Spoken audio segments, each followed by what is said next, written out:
پہلا سوال یہ ہے کہ ڈاکٹر صاحب ہم عبادات کا اہتمام کرتے ہیں، ممکنہ حد تک حرام سے اجتناب کی کوشش بھی کرتے ہیں، اور حقوق العباد کی ادائیگی کا اہتمام بھی ہے، اور قرآن کی محفلوں سے استفادہ بھی کر رہے ہیں، کیا آخرت کی نجات کے لیے یہ باتیں کافی نہیں ہیں؟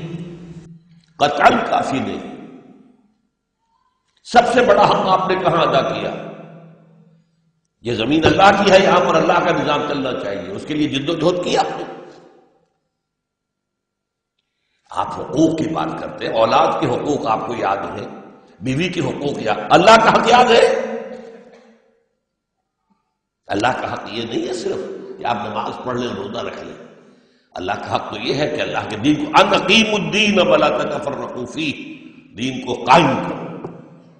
ہاں قائم کر دینا یہ لازم نہیں، کرنے کی کوشش کرو، امکانی حد تک تم کوشش کرو گے تو تم سرخرو ہو جاؤ گے، چاہے دنیا میں کامیابی ہو چاہے نہ ہو۔ کوشش ہی نہیں کرتے تو اس کا مطلب کیا ہے؟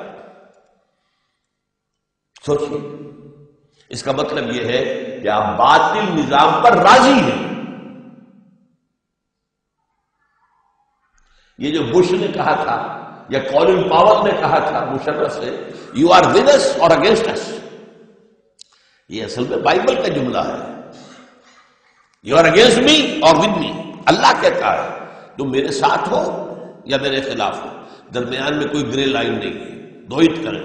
قرآن کہتا ہے یا حقوق یا حزب اللہ ہے یا حزب الشیطان، اور یا ان دونوں کے علاوہ تیسرا راستہ کوئی نہیں ہے۔ حزب اللہ وہ ہے جو اللہ کے دین کو قائم کرنے کی جد و جہد کرے امکانی حد تک، اور جو نہیں کرتا وہ حزب الشیطان میں ہے۔ یو آر ود می اور اگینسٹ می۔ اس لیے جان لیجئے یہ نماز روزہ تو ہو رہا ہے، اور 1.5 ارب مسلمان دنیا میں اس وقت ہے، 30 لاکھ جو ہے حج کرتے ہیں، پھر مسلمان ذلیل اور خوار کیوں ہے دنیا میں؟